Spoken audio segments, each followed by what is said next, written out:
Nós estamos aqui para mais um programa nesse canal do YouTube, onde nós estamos gravando um comentário, tipo videoteca, de cada capítulo do Novo Testamento.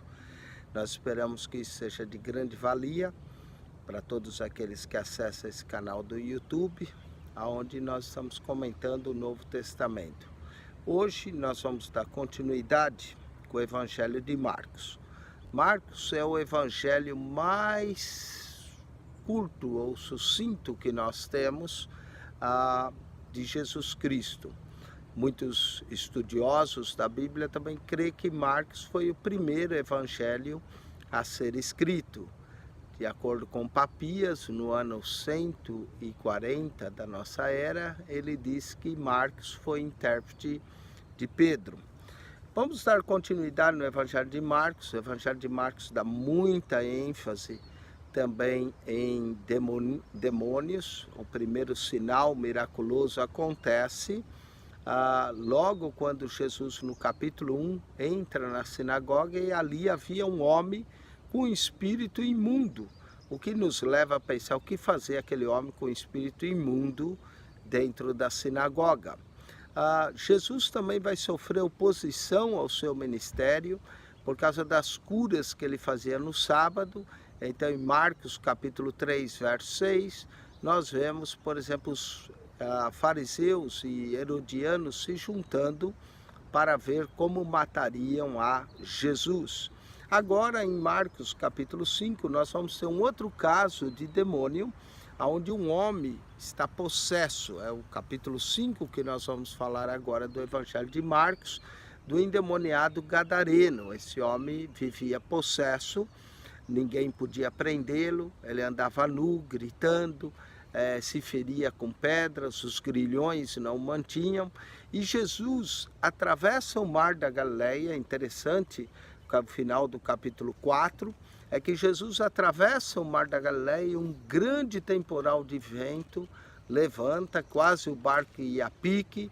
Os discípulos dizem a Jesus: mestre, não te importa que pereçamos?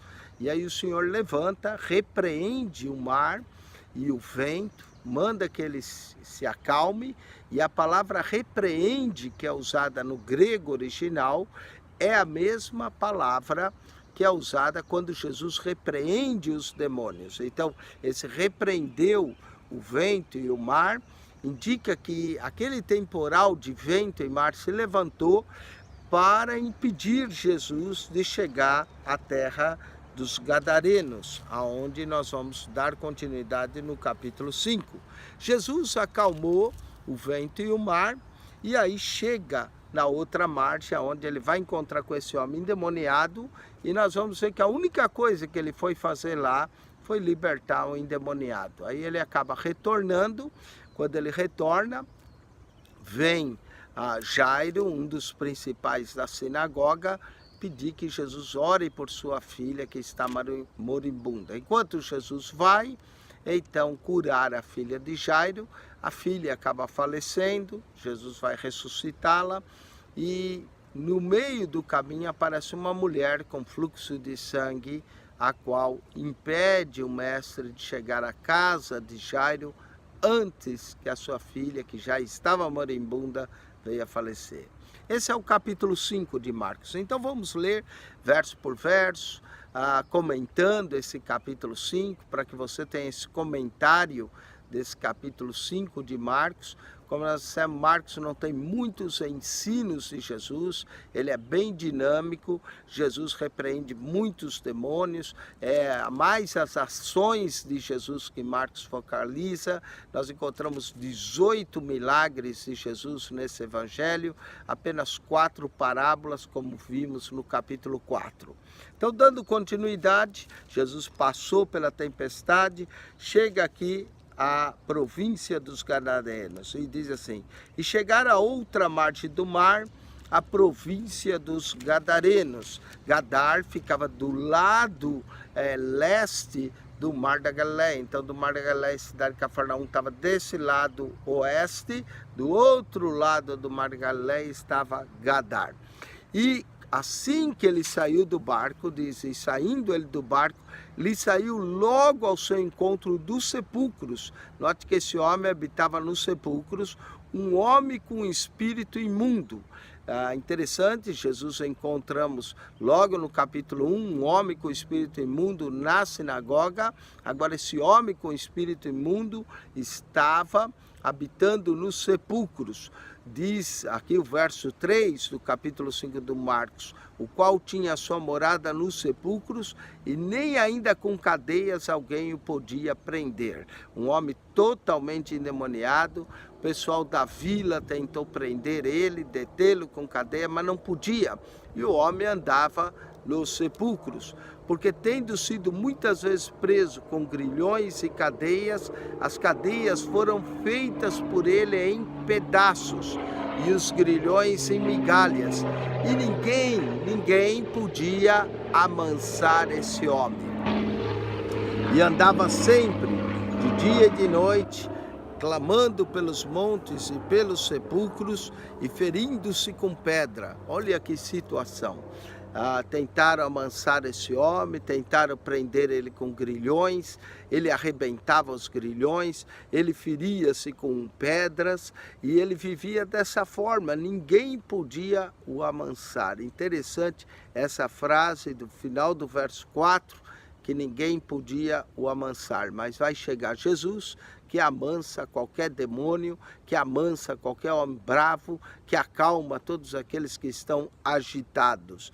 E ele já tinha acalmado o mar, que estava agitado, o vento, agora ele vai acalmar o endemoniado. E andava sempre de dia e de noite clamando pelos montes, pelos sepulcros, ferindo-se com pedras. Uma situação terrível a desse homem. E quando viu Jesus ao longe, note que Jesus acabou de descer do barco, o homem viu Jesus ao longe, correu e o adorou. Interessante, os endemoniados adoravam a Jesus, reconhecia quem ele era, os religiosos não, mostra a autoridade, o poder de Jesus no mundo espiritual, correu e o adorou, e sem Jesus falar nada, ele clamou com grande voz, verso 7 diz, que tenho eu contigo, Jesus, Filho do Deus Altíssimo. Interessante, os demônios reconheciam quem Jesus era.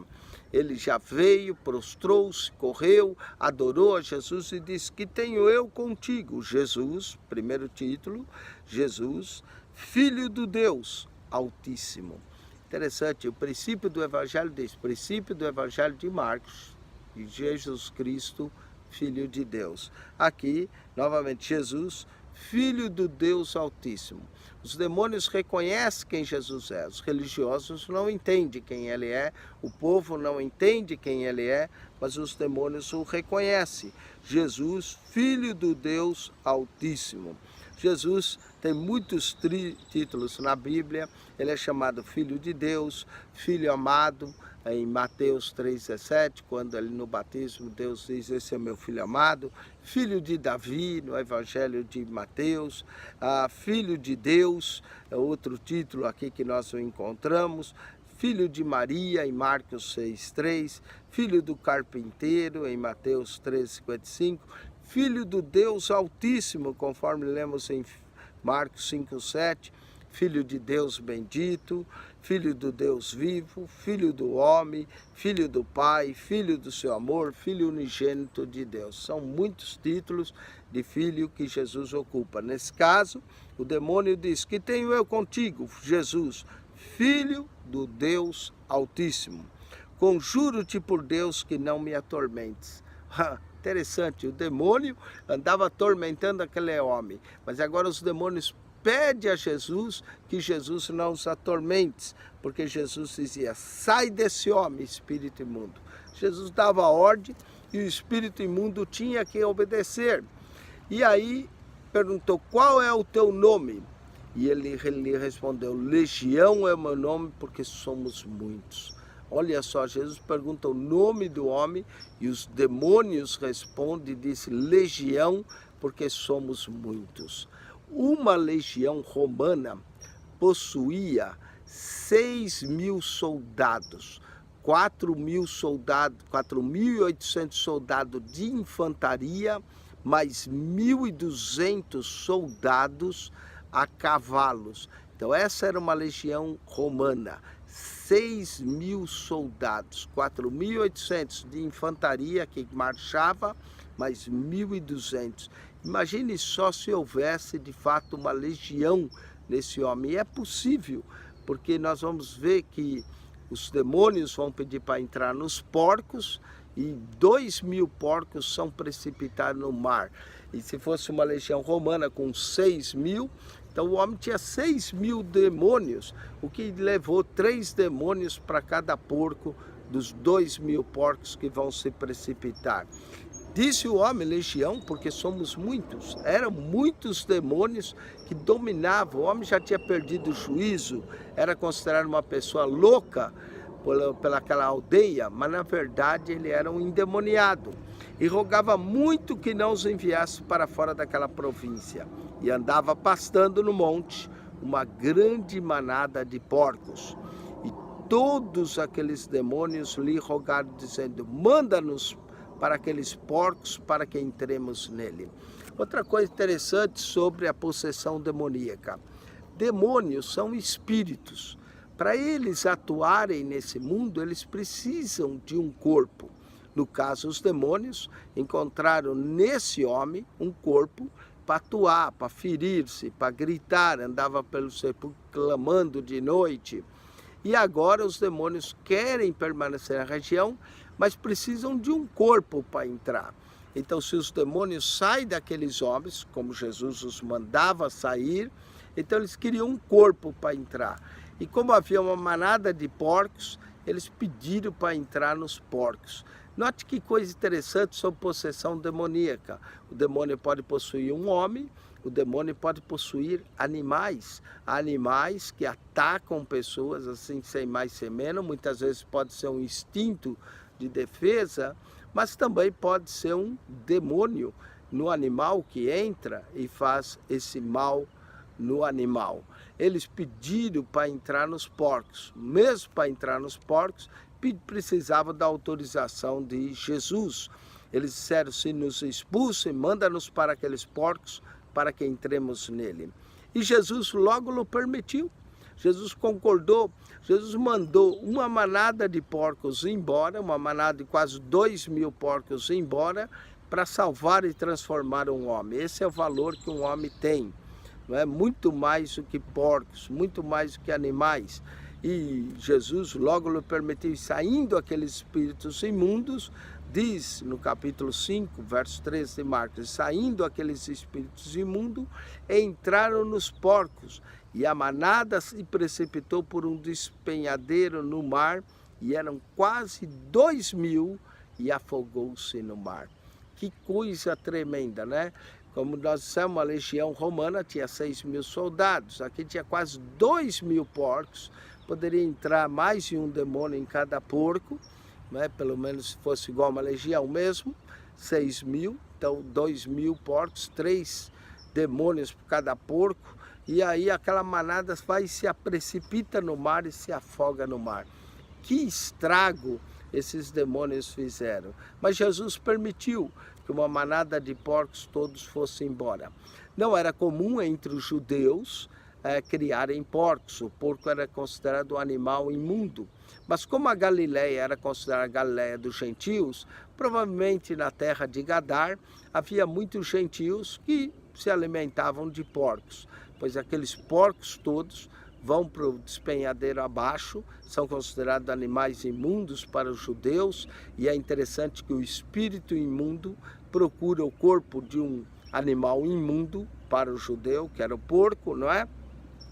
E Jesus permite que os porcos entram, permite que os porcos se vão embora, se precipitem em mar. E os que apacentavam os porcos, quer dizer, os pastores lá dos porcos, né, apacentavam os porcos, fugiram e anunciaram na cidade e nos campos, e saíram muitos a ver o que era aquilo que tinha acontecido. Logo a fama de Jesus correu pela cidade, pelos campos, todos saíram para ver o que tinha acontecido, o que aconteceu com aquele homem que era endemoniado, o que aconteceu com os porcos, e foram ter com Jesus, e viram o endemoniado, o que tivera a legião, assentado, vestido em perfeito juízo, e temeram. Que coisa incrível, eles temiam o homem quando era endemoniado, mas quando chegaram lá, encontraram o homem agora, que antes andava nu, se ferindo com pedras, gritando, chegam agora lá, encontram o homem vestido, não é? Vestido, sentado, em perfeito juízo, e temeram. Agora eles temeram, um grande milagre aconteceu, temeram a Jesus, temeram o fato daquele milagre que Jesus fez, e os que ali tinham visto, contaram o que aconteceu ao endemoniado, como é que o endemoniado foi liberto, e acerca dos porcos. Foi uma coisa incrível, deve ter saído aquilo, entrou naqueles porcos que se precipitaram, então eles contaram tudo aquilo, e aí começaram, o temor daqueles homens foi tão grande, que começaram a rogar que Jesus saísse do seu território. O que eles talvez pensaram? Talvez pensaram que todos os animais daquele território iam morrer, ficaram preocupados com o poder de Jesus. Antônio, pediram que Jesus fosse embora, e Jesus foi. Eles tinham sido visitados por um grande profeta, por uma pessoa maravilhosa como a pessoa de Jesus, mas pediram que ele fosse embora. E entrando ele no barco, rogaram que fora endemoniado que o deixasse estar com ele. Note que o endemoniado, agora liberto, queria seguir a Jesus, pediu para seguir a Jesus. Jesus, porém, verso 19, não lhe permitiu, mas disse-lhe, vai para a tua casa, para os teus, e anuncia quão grandes coisas o Senhor te fez e como teve misericórdia de ti. Interessante, um dos maiores pregadores da cidade de Gadar foi um ex-endemoniado. Só Jesus é que faz isso. Pega um homem endemoniado, um homem que ninguém dava nada, um homem que andava nos sepulcros ferindo. Jesus o liberta, transforma e agora manda o homem ir pregar aos seus e mostrar a misericórdia de Deus para com a vida desse homem. Não é? Outra coisa interessante que Jesus ouviu o pedido dos demônios e autorizou os demônios a entrar nos porcos. Mas agora o homem pede para ir com Jesus, Jesus não lhe permite. Muitas vezes nós vemos aqui algo interessante, a resposta de oração. Nas respostas de oração, há 3 respostas que Deus dá. Deus pode dizer sim, como permitiu os demônios entrar nos porcos, pode dizer não, como não permitiu que o homem fosse com ele, e Deus pode mandar você esperar. Então toda vez que você orar ou pedir algo para Jesus, você pode obter um sim, pode obter um não, pode obter um espere. Não é? Jesus, ele sabe o que faz, e ele não permitiu que esse homem fosse. Mas como o povo não recebeu Jesus, Jesus falou, vai e conta aos seus quão grande misericórdia Deus teve de ti. Então, um grande pregador que nós vamos encontrar aqui foi um ex-endemoniado. No Evangelho de João, nós vamos encontrar uma mulher samaritana que teve 5 maridos, vivia com um homem que não era dela, sendo pregadora e trazendo uma cidade toda a Jesus. Jesus transforma vidas, Jesus transforma corações, Jesus pode transformar um endemoniado num pregador, uma mulher que era considerada adúltera, imunda, Jesus pode transformar numa pregadora. É isso que Jesus pode fazer na sua vida, é isso que ele quer fazer na sua vida. Então veja bem, esse homem, Jesus não permitiu. Vai e diz como Deus teve misericórdia. E verso 20 do capítulo 5 diz, e ele foi e começou a anunciar em Decápolis. Decápolis, Deca quer dizer 10, polis, cidades, era uma região onde havia 10 cidades. Esse homem se torna um grande pregador dessa região, pregando nessas 10 cidades, Decápolis, quão grandes coisas Jesus lhe fizera, e todos se maravilhavam. Eu fico imaginando quantas pessoas se converteu por causa do testemunho desse homem. Quantas pessoas se maravilhavam com o testemunho dele. E é isso, Deus é assim. Deus é lindo, Deus transforma uma vida para que essa vida transforme centenas e milhares de pessoas. No caso desse homem, só precisou Jesus libertá-lo, mesmo a multidão não querendo que Jesus ficasse ali. Não era preciso. Jesus falou, vai e conta aos teus. E o homem foi e anunciou em toda a Decápolis, nessas 10 cidades, a grande misericórdia de Deus. E passando outra vez num barco para o outro lado, nota que Jesus estava em Gadar, lá vai Jesus voltando para o outro lado do mar, uma grande multidão estava junto ao mar aguardando Jesus chegar. Interessante, não é? A multidão cercava, Jesus ia de um lado ao outro do mar da Galileia, no seu ministério, libertou esse homem. Antes de chegar lá houve uma grande tempestade, Jesus repreendeu o vento, o mar, repreendeu os demônios desse homem. Jesus regressa e quando ele regressa, agora ele vai enfrentar outras coisas que era considerada imunda, né? Ou pelo menos fluxo de sangue era considerado imundície, corpo de morto era considerado imundície. Jesus vai enfrentar a morte e um fluxo de sangue de uma mulher. E passando para o outro lado, juntou grande multidão. E eis, verso 5:22, eis que chegou um dos principais da sinagoga, por nome Jairo. Esse era um homem principal da sinagoga, o nome dele era Jairo. Vendo, prostrou-se aos pés de Jesus. Interessante, não era comum um judeu se prostrar diante de nenhum homem. O fato de os demônios se prostrar de Jesus, o principal da sinagoga se prostrar diante de Jesus, mostra quem Jesus de fato era. Jesus era uma autoridade maravilhosa. E Jesus, outra coisa interessante dele, ele aceita ser adorado. Os demônios, ele repreendia para que não revelasse quem ele era. Mas esse Jairo chega e adora Jesus e Jesus aceita a adoração. Isso mostra que Jesus é um ser divino. E rogava muito dizendo, minha filha está moribunda, rogo-te que venha e lhe impõe as mãos para que sare e viva. Jairo está desesperado pela sua filhinha, a menina tem apenas 12 anos, ela está à beira-morte. Imagine a dor de um pai ou de uma mãe que tem uma criança de 12 anos e de repente se encontra o filho ou a filha à beira-morte. Então, minha filha está moribunda, rogo-te que venha e põe as mãos para que sare e viva. E foi com ele e seguia uma grande multidão que o apertava. Claro, a multidão queria ver o que ia acontecer, aonde Jesus ia, a multidão o acompanhava e seguia aquela grande multidão que apertava. E certa mulher que havia 12 anos tinha um fluxo de sangue. Olha só que interessante, a filha de Jairo tinha 12 anos, a mulher também tinha 12 anos, sofria desse fluxo de sangue, sofria de uma hemorragia que não parava mais.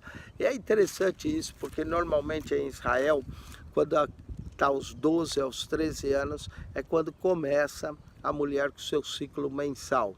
Nós não sabemos se essa mulher logo na sua juventude começou a ter esse problema do seu ciclo mensal, que as mulheres, quando tinham esse problema, eram consideradas imundas, e essa mulher sofreu por 12 anos. Né? Se essa mulher começou o seu problema logo aos 12, 13 anos, ela tinha aproximadamente 20, 25 anos, ou se o problema dela começou mais tarde, a Bíblia também não nos revela, apenas diz que essa mulher tinha um fluxo de sangue. A Bíblia nem sequer revela também para nós o nome dessa mulher, não é? Há coisas paralelas nessa história de Jairo e dessa mulher do fluxo de sangue. E há certas coisas que são similares e há outras coisas que são contrastes. Por exemplo, a Bíblia nos fala o nome de Jairo, mas não fala o nome da mulher, isso é um contraste. Jairo é do sexo masculino, a mulher é do sexo feminino, é um contraste. Mas vamos ver as similaridades. A filha de Jairo tinha 12 anos e a mulher também sofria de 12 anos. Outro contraste interessante, Jairo veio e pediu a sua bênção abertamente. A mulher vem buscar a sua bênção secretamente. Interessante, você pode pedir uma bênção para Deus abertamente, Jesus vai atender a Jairo, e vai atender a mulher que veio secretamente. Ou seja, não importa como você pede, abertamente ou secretamente, Deus sempre ouve, Deus sempre pode te dar uma resposta aos seus pedidos e às suas orações. Então, essa mulher havia 12 anos que sofria de um fluxo de sangue. E ela havia padecido com muitos médicos e despendido tudo quanto tinha, nada lhe aproveitando, antes indo a pior. Nossa, que coisa incrível. A mulher foi a vários médicos, se ela tinha alguma riqueza, propriedades ou possessões, essa mulher gastou tudo que ela tinha.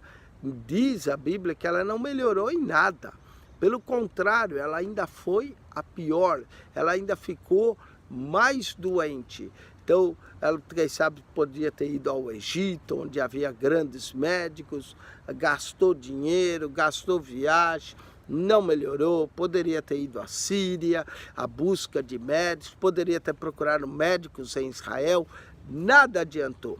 E o que é interessante, quando uma pessoa sofre tanto tempo assim, é que a pessoa vai perdendo a sua esperança de cura. Mas essa mulher ouviu falar de Jesus. Quando a gente ouve falar de Jesus é uma coisa maravilhosa. Ainda que a nossa esperança esteja morta, ainda que nós não temos muita esperança, ao ouvir falar de Jesus, a fé brota, a fé desperta, é o que vai acontecer. Verso 27 diz, ouvindo falar de Jesus, veio por detrás entre a multidão e tocou na sua vestimenta. Quem sabe a mulher ouviu falar dos milagres que Jesus fez e ela pensou com ela, olha, se ele é tão bom assim, eu não preciso nem pedir para ele, eu vou apenas tocar nas vestes dele e eu serei curada. Uma mulher que já tinha gastado 12 anos com médico, já tinha perdido sua esperança de cura, mas ela vem com fé. O segredo para recebermos qualquer milagre de Deus é a fé. Temos que ter fé. Essa mulher, ouvindo falar de Jesus, veio por detrás entre a multidão e tocou na sua veste. Verso 28, porque dizia, se tão somente tocar nas suas vestes, sararei. Que fé tremenda! A mulher não precisava que Jesus orasse por ela, impusesse as mãos nela. Ela só queria tocar nas vestes de Jesus e ela dizia consigo, se eu tocar nas vestes dele, eu vou sarar, eu vou sarar. E ela veio com essa determinação dela. Teve que vencer a multidão, teve que vencer várias coisas para chegar diante de Jesus e tocou nas vestes. Note que ela vem apenas tocar nas vestes, não no corpo de Jesus. Ela sabia que por causa da sua doença, ela era considerada imunda e ela não queria tocar no mestre para que o mestre não ficasse imundo. Mas a grande verdade é que ela vai ser purificada.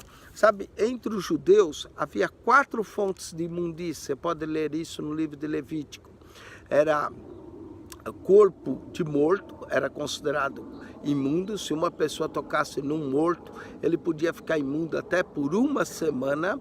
Se o sangue era uma coisa interessante, era tanto considerado fonte de imundícia como fonte de pureza. Só havia um lugar onde o sangue purificava. Era no Santo dos Santos, quando o sumo sacerdote, uma vez por ano, entrava com sangue, espargia contra o propiciatório e ali era feita a propiciação dos pecados do povo. Então, o sumo sacerdote entrava uma vez por ano.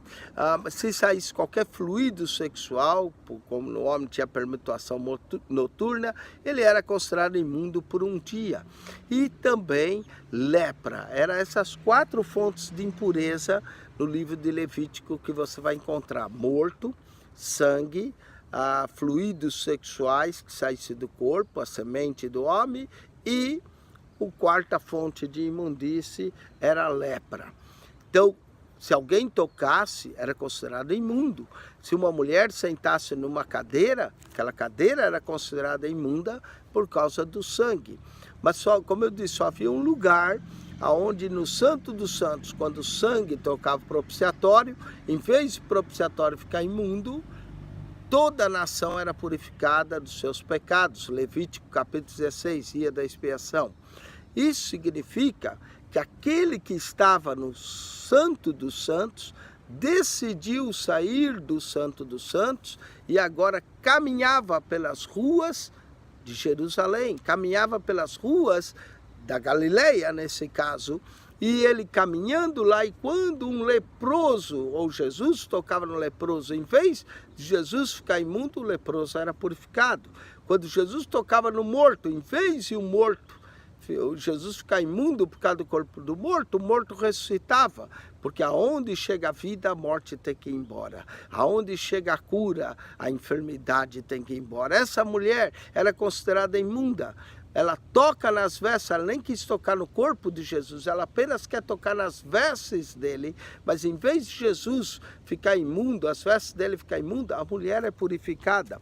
Ela veio, quando ela tocou nas suas vestes, ela dizia, sararei, e logo que ela tocou nas vestes, se lhe secou a fonte do seu sangue. Imagine só, 12 anos sofrendo, 12 anos sendo atormentada, 12 anos sendo considerada imunda. Ela toca em Jesus, nas vestes de Jesus, nem foi em Jesus, nas vestes de Jesus, e a fonte do seu sangue sentiu no seu corpo, está curada daquele mal. Interessante que ela veio secretamente, tocou apenas na veste, havia uma grande multidão, mas Jesus sentiu que do seu corpo saiu virtude. E logo Jesus, conhecendo que a virtude de si mesmo saíra, voltou-se para a multidão e disse, quem tocou as minhas vestes? O mestre sentiu, a mulher também sentiu ser curada. E aí Jesus olha para a multidão e faz uma pergunta, quem me tocou nas minhas vestes? Jesus vai forçar essa mulher a se pronunciar, a declarar a razão do seu milagre. Possivelmente o mestre, que sabia tudo e que sentiu sair virtude, possivelmente sabia até quem era, mas ele vai forçar essa pessoa a se declarar. Os discípulos, quando Jesus diz, quem me tocou nas minhas vestes, os discípulos dele, 5,31, disseram, vês que a multidão te aperta e diz, quem me tocou? Olha só, era muita gente tocando em Jesus, muita gente esbarrando nele, mas essa mulher tocou de forma diferente. Essa mulher tocou ele com fé para receber o seu milagre. A fé faz toda a diferença quando nós tocamos em Jesus. E quando nós vamos à casa de Deus para ter um encontro com Jesus, devemos ir com fé. Senão é como muita gente tocava, nada acontecia. Como os discípulos disseram, a multidão te aperta e diz quem me tocou. Mas aqui essa mulher tocou de forma diferente, por isso recebe a fé. E disseram os discípulos, vê que a multidão te aperta e diz quem me tocou. E ele olhava ao redor para ver a que isso fizera. Jesus estava à procura da pessoa que havia recebido a cura e vai forçar essa pessoa a se pronunciar. E então a mulher que sabia o que lhe tinha acontecido, temendo e tremendo, olha só como essa mulher ficou, todos temem diante dele. O pessoal de Gadar ficou temendo de ver o demoniado do jeito que viu. A mulher também temeu, temendo e tremendo, ela até chegou a tremer de tanto temor, aproximou-se, prostrou-se diante dele, ele disse toda a verdade. Olha, a mulher foi contar toda a história dela. Jesus estava indo para a casa de Jairo, mas quando essa mulher começa a contar a história dela, o que aconteceu? A filha de Jairo acabou falecendo. Você já viu uma mulher contando uma história? Leva tempo. Aquilo que nós lemos aqui em alguns minutos ou segundos, não aconteceu em minutos, segundo. A mulher foi contar toda a sua história, contou-lhe toda a verdade, contou como ela havia padecido 12 anos na mão dos médicos, tudo o que ela tinha passado. E sabe, uma capacidade de Jesus de ouvir. Quem sabe Jairo estava agoniado, vamos, mestre, vamos embora, minha filha está mal, está à beira-morte. E a mulher contou toda a história. E aí Jesus diz, filha, a tua fé te salvou. Ah, como a fé é importante. Sem fé é impossível agradar a Deus. Nós precisamos de fé para receber a salvação, nós precisamos de fé para receber o perdão de nossos pecados, nós precisamos de fé para ser curado por Deus, nós precisamos de fé para receber milagres. O justo viverá da fé, a Bíblia diz. Nós precisamos de fé todo dia quando se acorda, um novo dia, novos desafios, nós precisamos de fé. E ele diz, filha, a tua fé te salvou. Vai em paz e ser curada desse teu mal. Que maravilha! A mulher já tinha sido curada, mas agora ela é curada, ela foi curada no corpo, mas agora ela é curada nos sentimentos, na alma. Ouvindo 12 anos que ela era imunda, agora pela primeira vez Jesus declara a sua pureza. Ah, diante de Jesus, todos nós somos considerados, recebemos a graça para ser considerados puros, santos diante dele. Filha, a tua fé te salvou, vai em paz ser curado desse seu mal. Estando ele ainda falando, note que levou tempo, não é? A filha de Jairo está moribunda, vai acabar morrendo. Estando ele ainda falando, chegou alguns do principal da sinagoga que disseram, a tua filha está morta, para que enfadas mais o mestre? Olha, enquanto havia vida na menina, tinha essa esperança que Jesus tocasse e a menina seria curada. É isso que Jairo pediu.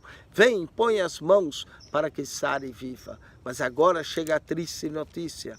Tua filha faleceu, tua filha está morta. Para que você enfadas mais o mestre? Deixa o mestre em paz. Afinal de contas, tua filha morreu, nada mais pode ser feito. Já não incomodes mais o mestre, vamos chamar agora o coveiro, vamos chamar outra pessoa para que enterre sua filha. E dizem que enquanto a vida há esperança, é uma frase assim, mas eu deixo dizer uma coisa, com Jesus, enquanto a vida há esperança, e mesmo que haja morte, podemos ter esperança. Jesus é a esperança para nós, mesmo depois da morte. A filha morreu, eles disseram, por que incomodas o mestre? Tua filha está morta, para que enfadas? E aí, Jesus, ouvindo essa palavra, disse ao principal da sinagoga, não temas, crê somente. Olha que verso poderoso. Smith Wigglesworth foi um grande pregador do século passado. Deus usou a vida de Smith Wigglesworth poderosamente. Diz que durante o ministério de Smith Wigglesworth, 21 mortos foram ressuscitados. 21 mortos foram ressuscitados durante o ministério de Smith Wigglesworth.